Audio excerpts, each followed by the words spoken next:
जरा कल्पना कीजिए कि किसी ने एक बहुत ही मुनाफे वाला बिजनेस खड़ा किया है। लेकिन सरकार उस बिजनेस के मालिक से कहती है कि उसे अपना मालिकाना हक धीरे धीरे कम करना होगा। उसे मजबूरन अपनी ब्रांच ऐसी जगह खोलनी होगी जहां नुकसान होने का रिस्क सबसे ज्यादा है। और मजे की बात तो ये है कि अगर वो बैंक अपने टारगेट से बहुत बेहतरीन काम करता है तो भी वो अपने उस एक्स्ट्रा क्रेडिट को बाजार में बेचकर मुनाफा नहीं कमा सकता। राइट, मतलब सुनने में तो ये किसी भी बिजनेस के लिए एक बहुत ही अजीब और सख्त माहौल लगता है। बिल्कुल। लेकिन असल में भारत में एक स्मॉल फाइनेंस बैंक यानी एसएफबी चलाने की यही जमीनी हकीकत है। और चलिए आज इसे खोलकर देखते हैं। हाँ, और ये हकीकत बाहर से जितनी अजीब लगती है ना, इसके पीछे की रेगुलेटरी मशीनरी उतनी ही गहरी है। सही बात है। जब हम स्मॉल फाइनेंस बैंकों की बात करते हैं तो ये सिर्फ बैंकिंग का मामला नहीं है, बल्कि एक बहुत ही कड़ा सोशल और इकोनॉमिक एक्सपेरिमेंट है जिसका सीधा असर हमारी जमीनी स्तर की अर्थव्यवस्था पर पड़ता है। बिल्कुल, और आज के इस डीप डाइव का मिशन भी बहुत स्पष्ट है। हम एसएफबी के नियमों और उनकी पूरी कार्यप्रणाली को इस तरह से डिकोड करेंगे जैसे कोई मास्टर क्लास चल रही हो। जहां जो लोग आने वाले बैंकिंग एग्जाम्स की तैयारी कर रहे हैं उनके लिए इन भारी भरकम शब्दों को सिर्फ रटा नहीं जाएगा, बल्कि उनके पीछे के असली लॉजिक को समझा जाएगा। और इसके लिए हमारे पास बहुत ही सॉलिड सोर्स मटेरियल है। हाँ, इसमें रिजर्व बैंक के कड़े दिशा निर्देश शामिल हैं, 2024-25 की हालिया फाइनेंशियल रिपोर्ट्स हैं, जिसमें ईएसएफ और उत्कर्ष बैंक के ताज़ा और कुछ हद तक चिंताजनक आंकड़े भी हैं। जी, और साथ ही नचिकेत मोर कमेटी के वो दस्तावेज हैं जहां से असल में इस पूरे इकोसिस्टम की नींव रखी गई थी। तो किसी भी नियम को समझने का सबसे सही तरीका ये है कि पहले ये देखा जाए कि उस नियम को बनाने की नौबत क्यों आई, है ना? बिल्कुल। अगर हम नवंबर 2014 में आई नचिकेत मोर कमेटी की रिपोर्ट को देखें तो उस वक्त भारत के सामने वित्तीय समावेशन यानी फाइनेंशियल इंक्लूजन की एक बहुत बड़ी चुनौती थी। राइट, देश की एक विशाल आबादी, खासकर जो छोटे किसान हैं और असंगठित क्षेत्र के मजदूर हैं, वो पूरी तरह से फॉर्मल बैंकिंग सिस्टम के दायरे से बाहर थे, क्योंकि कमर्शियल बैंक इन तक पहुंचने में नाकाम हो रहे थे। उनकी लागत बहुत ज्यादा थी। सही कहा। और इसी गैप को भरने के लिए एसएफबी का मॉडल तैयार किया गया, जिसका काम था हाई टेक्नोलॉजी का इस्तेमाल करके कम लागत में बैंकिंग सेवाएं देना। अच्छा, जब हम इस मॉडल के कानूनी ढांचे की बात करते हैं तो जो लोग बैंकिंग व्यवस्था को गहराई से समझना चाहते हैं या एग्जाम देने वाले हैं, उनके लिए यहाँ एक मेंटल टेबल बनाना बहुत काम आ सकता है।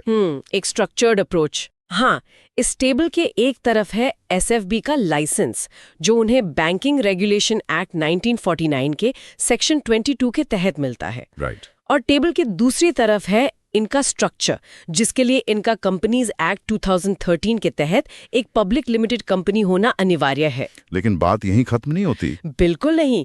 एक एसएफबी को चलाने के लिए कुल 7 मुख्य कानून लागू होते हैं। 7 कानून? जी, और इन्हें याद रखने के लिए एक मजेदार निमोनिक या ट्रिक का इस्तेमाल किया जा सकता है। एक वाक्य है, बैंक रोजाना चाहे फॉरेन पैसों का करंट डिपॉजिट। ये काफी गैची है। हाँ, अगर इसे डिकोड करें तो बैंक से बैंकिंग रेगुलेशन एक्ट 1949, रोजाना से reserve bank of India act 1934, चाहे से कंपनीज एक्ट 2013, फॉरेन से फेमा 1999, पैसों से payment and settlement systems act 2007, यहाँ का साइलेंट है। करंट से क्रेडिट इंफॉर्मेशन कंपनीज एक्ट 2005 और आखिर में डिपॉजिट से डीआईसीजीसी एक्ट 1961। वाह, ये काफी अच्छा निमोनिक है। लेकिन मेरा यहाँ एक बहुत ही बुनियादी सवाल है, रिजर्व बैंक ने इतने सारे कानूनों का जाल क्यों बिछाया है? मतलब क्या सिर्फ एक सिंगल बैंकिंग एक्ट बनाकर इन बैंकों को रेगुलेट नहीं किया जा सकता था? ये ओवरलैपिंग ज्यूरिसडिक्शन थोड़ी बेवजह की जटिलता नहीं लगती? देखिए, ये जटिलता बेवजह बिल्कुल नहीं है, बल्कि ये जोखिम को यानी रिस्क को अलग अलग हिस्सों में बांटने का एक तरीका है। अच्छा। एक बैंक सिर्फ एक काम नहीं करता, हर कानून बैंक के एक खास फंक्शन को कंट्रोल करता है। उदाहरण के लिए फेमा को लेते हैं, फॉरेन एक्सचेंज वाला। हाँ, अगर कोई एसएफबी विदेशी मुद्रा या फॉरेन एक्सचेंज का काम करना चाहता है तो उसे ऑथराइज्ड डीलर यानी एडी कैटेगरी 2 का लाइसेंस चाहिए होता है। इसे आप ऐसे समझ लीजिए जैसे देश के अंदर घूमने के लिए आधार कार्ड काफी है, राइट, लेकिन अंतर्राष्ट्रीय सीमा पार करने के लिए पासपोर्ट चाहिए। ओहो। तो फेमा वो विदेशी पासपोर्ट है। इसी तरह यूपीआई या निफ्ट जैसी इलेक्ट्रॉनिक सेवाओं के लिए पेमेंट एक्ट का होना जरूरी है। हाँ, वो तो है। और सबसे महत्वपूर्ण है DICGC एक्ट, जो ये सुनिश्चित करता है कि अगर बैंक डूब भी जाए तो आम ग्राहक के 5 लाख रुपए तक पूरी तरह सुरक्षित रहें। अच्छा, तो ये पूरा ढांचा बैंक को हर तरफ से सुरक्षित करने के लिए बनाया गया है। बिल्कुल। तो ये बात तो हो गई कानूनों की। आप जरा जमीनी स्तर पर बैंक शुरू करने के गणित को समझते हैं। नियमों के मुताबिक एक नया SFB शुरू करने के लिए कम से कम 200 करोड़ रुपए की न्यूनतम इक्विटी कैपिटल होनी चाहिए। हाँ, और अगर कोई अर्बन कोऑपरेटिव बैंक यानी UCB SFB में बदल रहा है तो वो 100 करोड़ रुपए से शुरुआत कर सकता है। राइट, लेकिन उसे भी 5 साल के भीतर उस 200 करोड़ के आंकड़े को छूना ही होगा। और इसके अलावा रूरल लेंडिंग के कड़े नियम भी हैं। मतलब बैंक की कम से कम 25% ब्रांच उन ग्रामीण इलाकों में होनी चाहिए जहां कोई और बैंक नहीं है, अनबैंक्ड एरियाज में। जी। और उनके कुल लोन पोर्टफोलियो का 75% हिस्सा 25 लाख रुपए तक के छोटे लोन्स का होना चाहिए। सही बात है। लेकिन यहाँ जो सबसे ज्यादा हैरान करने वाला आंकड़ा है ना, वो है प्रायोरिटी सेक्टर लेंडिंग यानी PSL का 75% टारगेट। ये बहुत बड़ा नंबर है। बिल्कुल, क्योंकि सामान्य कमर्शियल बैंकों के लिए ये टारगेट सिर्फ 40% होता है। तो क्या रिजर्व बैंक इन छोटे बैंकों पर 75% का भारी भरकम टारगेट थोपकर इन्हें शुरुआत में ही फेल होने के लिए मजबूर नहीं कर रहा है? ये सवाल बहुत लाजमी है। मतलब छोटे किसानों और बिना गारंटी वाले वर्गों को इतना ज्यादा लोन देना तो एक बहुत बड़ा रिस्क है ना। देखिए, रिस्क तो है, इसमें कोई शक नहीं है, लेकिन यही SFB के अस्तित्व का मूल कारण है। अच्छा। अगर वो भी कमर्शियल बैंकों की तरह सिर्फ सुरक्षित कॉर्पोरेट लोन बांटने लगेंगे तो उन्हें अलग से स्मॉल फाइनेंस बैंक का लाइसेंस देने का कोई मतलब ही नहीं रह जाएगा। पॉइंट है। और इसी 75% के टारगेट को नापने के लिए बैंकिंग के 2 सबसे भारी भरकम शब्दों का जन्म होता है, ANBC और COBE। बिल्कुल, ANBC यानी एडजस्टेड नेट बैंक क्रेडिट और COBE यानी credit equivalent of balance sheet exposure. बाप रे, कितने लंबे नाम हैं। हाँ, लेकिन ANBC तो सीधा सीधा गणित है। बैंक ने जितना मुख्य लोन दिया है और कुछ तय इन्वेस्टमेंट्स का जो जोड़ है वो ANBC है। असली पेचीदगी COBE में है, क्योंकि ये उन चीजों का हिसाब रखता है जो कागजों पर सीधे तौर पर लोन के रूप में नहीं दिखती, जैसे कि बैंक की तरफ से दी गई गारंटी या लेटर ऑफ क्रेडिट। बिल्कुल सही। इस COBE के कॉन्सेप्ट को एक एनालॉजी से समझना बहुत आसान होगा। बताइए। मान लीजिए कोई व्यक्ति अपनी डायरी मेंटेन कर रहा है। वो अपनी डायरी में लिखता है कि उसने दिन भर में कितना सैलेड या फल खाया। ओके। ये उसका ANBC है, जो बिल्कुल साफ साफ दिख रहा है। हाँ। लेकिन वो व्यक्ति डाइनिंग टेबल के नीचे छुपकर कुछ कुकीज और स्नैक्स भी खा रहा है जिन्हें वो डायरी में नहीं लिखता। हाँ, चोरी छुपे। तो वो कुकीज भले ही डायरी में यानी बैंक की बैलेंस शीट में ना हो, लेकिन शरीर में कैलोरीज और कोलेस्ट्रॉल तो बढ़ा ही रही है ना। बिल्कुल, क्रेडिट रिस्क तो बढ़ ही रहा है। तो COBE का नियम रिजर्व बैंक का वो तरीका है जिससे उन छुपे हुए स्नैक्स को भी कैलोरी में गिना जाता है। बहुत बढ़िया एनालॉजी है। लेकिन यहाँ एक और तकनीकी शब्द आता है, क्रेडिट कन्वर्जन फैक्टर या CCF। इसका क्या मतलब है? चलिए उसी डाइट वाले उदाहरण को आगे बढ़ाते हैं। ठीक है।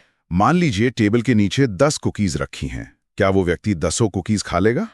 शायद नहीं। राइट। पास्ट डेटा और पैटर्न के आधार पर यह तय किया जाता है कि कितनी कुकीज असल में खाई जाएंगी। अच्छा। अगर यह संभावना 100% है तो CCF भी 100% होगा। इसे बैंक के असली नंबरों से समझते हैं। हाँ, ये ज्यादा क्लियर होगा। मान लीजिए एक बैंक का ANBC 1000 करोड़ रुपए है। ओके। और उसका ऑफ बैलेंस शीट एक्सपोजर यानी जो गारंटी उसने दी है वो 400 करोड़ रुपए। अब अगर CCF 100% है तो उसका COB भी 400 करोड़ ही हुआ। राइट। अब रिजर्व बैंक का नियम यह है कि PSL का 75% टारगेट तय करने के लिए ANBC और COB में से जो भी रकम बड़ी होगी उसे आधार माना जाएगा। तो यहाँ 1000 करोड़ बड़ी रकम है। बिल्कुल। तो बैंक को 1000 करोड़ का 75% यानी 750 करोड़ रुपए का प्रायोरिटी सेक्टर लोन देना होगा। और अगर वो बैंक बैलेंस शीट के बाहर बहुत ज्यादा जोखिम ले रहा हो, मान लीजिए उसका COB 1100 करोड़ हो जाए तो? तब टारगेट बदल जाएगा। रिजर्व बैंक उस 1000 करोड़ को छोड़ देगा और 1100 करोड़ को नया आधार मान लेगा। ओहो। फिर उस बैंक को 1100 करोड़ का 75% यानी 825 करोड़ रुपए का प्रायोरिटी सेक्टर लोन देना अनिवार्य हो जाएगा। ये तो काफी सख्त है। हाँ, ये नियम इसलिए ताकि बैंक बैलेंस शीट के बाहर रिस्क लेकर अपनी मुख्य जिम्मेदारी से भाग न सकें। अब यहाँ से ये तंत्र एक बहुत ही अजीब मोड़ लेता है। अगर कोई बैंक इस 75% के टारगेट को पार कर ले तो PSLC यानी प्रायोरिटी सेक्टर लेंडिंग सर्टिफिकेट्स का रोल आता है। जी। इसे हम कार्बन क्रेडिट्स की तरह समझ सकते हैं। जैसे प्रदूषण कम करने वाली फैक्ट्रियों को कार्बन क्रेडिट मिलते हैं, जिन्हें वे ज्यादा प्रदूषण करने वाली कंपनियों को बेचकर पैसा कमाती हैं। बिल्कुल सही। इसे एक केस स्टडी से देखते हैं। एक बैंक ए है जो एक एसएफबी है। ठीक है। उसने ग्रामीण इलाकों में जबरदस्त काम किया और अपने टारगेट से 5 करोड़ रुपए ज्यादा का प्रायोरिटी लोन बांट दिया। दूसरी तरफ एक बैंक बी है जो एक बड़ा मेट्रो सिटी का प्राइवेट बैंक है और वो अपने 75% के टारगेट से 5 करोड़ पीछे रह गया है। राइट। नियम के हिसाब से बैंक ए अपने इस 5 करोड़ के अतिरिक्त काम को एक सर्टिफिकेट के रूप में बैंक बी को बेच सकता है। PSLC के रूप में। हाँ, इसमें किसी किसान का लोन या असली रिस्क ट्रांसफर नहीं होता, सिर्फ वो कोटा बिकता है। बिल्कुल। तो इसका मतलब तो ये हुआ कि कोई भी एसएफबी सिर्फ अंधाधुंध रूरल लोन बांटे और अपने एक्स्ट्रा क्रेडिट्स बड़े बैंकों को बेचकर भारी मुनाफा कमा ले। सुनने में ये एक बेहतरीन बिजनेस मॉडल लगता है, लेकिन जो लोग एग्जाम की तैयारी कर रहे हैं उनके लिहाज से ये सबसे बड़ा ट्रिक क्वेश्चन है। अच्छा। रिजर्व बैंक ने एसएफबी को PSLC बेचने की अनुमति दी ही नहीं है। वेट, सच में? जी हाँ, वे इसे खरीद तो सकते हैं अगर कभी टारगेट पूरा ना कर पाएं, लेकिन बेच नहीं सकते। लेकिन ये तो एक तरह से बैंक की सफलता को सजा देने वाली बात हो गई ना। अगर वो अच्छा काम कर रहे हैं तो उन्हें मुनाफा कमाने से क्यों रोका जा रहा है? क्योंकि अगर रिजर्व बैंक उन्हें ये सर्टिफिकेट बेचने की छूट दे दे तो एसएफबी असल में बैंक रहना छोड़ देंगे। मतलब वे सिर्फ एक क्रेडिट फार्मिंग फैक्ट्री बनकर रह जाएंगे। उनका पूरा ध्यान सिर्फ अंधाधुंध लोन बांटकर सर्टिफिकेट जनरेट करने पर होगा। अच्छा, ताकि वो उसे बेच सकें। हाँ, और उससे बड़े कॉर्पोरेट बैंकों जैसे HDFC या ICICI को बेचने पर ही उनका फोकस रह जाएगा। इससे लोन की क्वालिटी बहुत खराब होगी और पूरा माइक्रो फाइनेंस सेक्टर बर्बाद हो सकता है। ओहो। रिजर्व बैंक चाहता है कि एसएफबी सिर्फ अपने ग्राहकों पर ध्यान दें, सर्टिफिकेट बेचने के व्यापार पर नहीं। ये एक बहुत ही महत्वपूर्ण नजरिया है। जब बैंक इतने भारी जोखिम वाले ग्रामीण इलाकों में काम कर रहे हैं, बिना सर्टिफिकेट बेचे मुनाफा कमाने की कोशिश कर रहे हैं, तो ये बहुत जरूरी हो जाता है कि इन बैंकों को चलाने वाले लोग कौन हैं। बिल्कुल। और यहीं से प्रमोटर नॉर्म्स की टाइमलाइन सामने आती है। कोई एक व्यक्ति या संस्था इन बैंकों पर एकाधिकार न जमा ले, इसके लिए रिजर्व बैंक प्रमोटर के मालिकाना हक को धीरे धीरे कम करने का दबाव डालता है। स्टेज्ड रिडक्शन जिसे कहते हैं। जी। एग्जाम पॉइंट ऑफ व्यू से इस टाइमलाइन पर सीधे MCQs बनते हैं। हाँ, बहुत जरूरी है ये। तो चलिए, अगर हम इन नियमों को एक प्रैक्टिस क्विज के फॉर्मेट में रखकर डिस्कस करें तो 5 मुख्य पैरामीटर सामने आते हैं। ठीक है, बताइए। पहला ये कि एसएफबी शुरू करते वक्त प्रमोटर की हिस्सेदारी कम से कम कितनी होनी चाहिए? जवाब है 40%। 40%। फिर दूसरा पैरामीटर आता है लॉक इन पीरियड का, जो कि 5 साल का होता है। मतलब शुरुआत के 5 साल तक प्रमोटर अपने शेयर बेच ही नहीं सकता। राइट। तीसरा माइलस्टोन आता है 10 साल पर, जहां हिस्सेदारी 30% तक लानी होती है। ओके। चौथा माइलस्टोन 15 साल पर आता है, जहां ये घटकर 15% रह जानी चाहिए। और पांचवा पैरामीटर अर्बन कोऑपरेटिव बैंकों के लिए है, जहां शुरुआती प्रमोटर योगदान 26% होता है। बिल्कुल सही। लेकिन मेरा यहाँ एक सवाल है, किसी भी फाउंडर को अपना मालिकाना हक 15% तक कम करने के लिए क्यों मजबूर किया जाता है? ये बहुत लोग पूछते हैं। मतलब अगर किसी ने एक सफल बैंक बनाया है तो उससे उसका नियंत्रण छीनना कहाँ तक सही है? देखिए, बैंकिंग कोई आम टेक स्टार्टअप नहीं है। एक टेक स्टार्टअप में पैसा निवेशकों का होता है। हाँ, VC फंडिंग वगैरह। लेकिन एक बैंक में पैसा आम जनता का होता है। जब किसी एक व्यक्ति या प्रमोटर के पास बैंक का बहुत बड़ा हिस्सा होता है, तो वो अपने फायदे के लिए जोखिम भरे फैसले ले सकता है। बिल्कुल। 15 सालों के भीतर प्रमोटर की हिस्सेदारी को 15% तक लाने का मकसद यही है कि बैंक का नियंत्रण धीरे धीरे पब्लिक शेयर होल्डर्स और एक इंडिपेंडेंट बोर्ड के हाथों में चला जाए।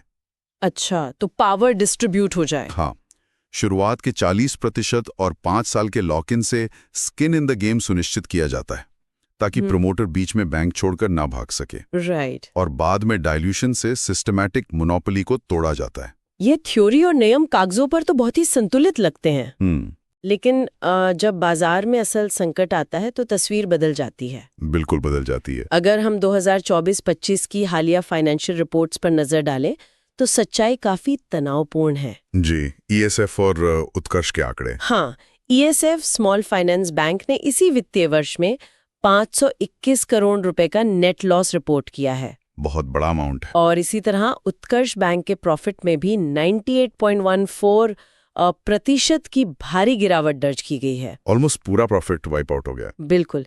इसका सबसे बड़ा कारण उनके माइक्रो फाइनेंस पोर्टफोलियो में आया स्ट्रेस या दबाव है। जब जमीनी स्तर पर बिना गारंटी वाले ये छोटे लोन वापस नहीं आते तो बैंक सीधे डूबने की कगार पर आ जाते हैं। सही बात है। तो ऐसी स्थिति में रिजर्व बैंक पूरे सिस्टम को कोलैप्स होने से कैसे बचाता है? देखिए, जब एसेट क्वालिटी खराब होती है तब रिजर्व बैंक की सीधी नजर बैंक के कैपिटल बफर्स पर जाती है। Capital buffers? हाँ, बैंक को झटके सहने के लिए CAR यानी कैपिटल एडिक्वेसी रेशियो और LCR यानी लिक्विडिटी कवरेज रेशियो मेंटेन करना होता है। ओके। SFB के लिए न्यूनतम CAR 15% तय किया गया है। और इस 15% के CAR को समझना बहुत जरूरी है, क्योंकि ये सिर्फ एक नंबर नहीं है। इसके अंदर सुरक्षा की 3 अलग-अलग परतें हैं। CET1 6%, AT1 1.5% और Tier 2 7.5%। राइट। इसे किसी किले की दीवारों की तरह समझा जा सकता है। कैसे? कल्पना कीजिए कि बैंक एक किला है जिस पर नुकसान का हमला हो रहा है। ओके। CET1 यानी कॉमन इक्विटी टियर 1 उस किले की सबसे भीतरी और सबसे मजबूत दीवार है। हाँ। ये बैंक का कोर कैपिटल है, यानी प्रमोटर की अपनी इक्विटी और रिटेन्ड अर्निंग्स, जो मुनाफा उन्होंने बचाया है। बिल्कुल। जब भी बैंक को कोई घाटा होता है तो सबसे पहला और सबसे गहरा वार इसी CET1 पर होता है। अगर ये दीवार मजबूत है तो बैंक सुरक्षित है। सही बात है। इसके बाहर होती है AT1 की दीवार, जिसमें परपेचुअल बॉन्ड्स जैसे इंस्ट्रूमेंट्स आते हैं जो बिना मैच्योरिटी के होते हैं। और सबसे बाहरी खाई है टियर 2, जिसमें सबऑर्डिनेटेड डेट यानी ऐसा कर्ज आता है जो बैंक के बंद होने की स्थिति में सबसे आखिर में चुकाया जाता है। राइट। रिजर्व बैंक हर SFB को मजबूर करता है कि वे इन तीनों दीवारों को 15% के स्तर पर मजबूत रखें। बिल्कुल। और सिर्फ कैपिटल ही काफी नहीं है, लिक्विडिटी भी चाहिए होती है। हाँ। इसीलिए 1 जनवरी 2021 से LCR यानी लिक्विडिटी कवरेज रेशियो को न्यूनतम 100% अनिवार्य कर दिया गया है। 100%? जी। इसे आप किले की घेराबंदी या 30 डे सीज की तरह देख सकते हैं। अच्छा। अगर अचानक बाजार में पैनिक फैल जाए और सारे ग्राहक अपना पैसा निकालने आ जाएं, बैंक रन जिसे कहते हैं। हाँ, तो क्या बैंक के पास इतने हाई क्वालिटी लिक्विड एसेट्स हैं जैसे कैश या सरकारी बॉन्ड्स कि वो बिना बाहर से मदद मांगे पूरे 30 दिनों तक टिक सकें?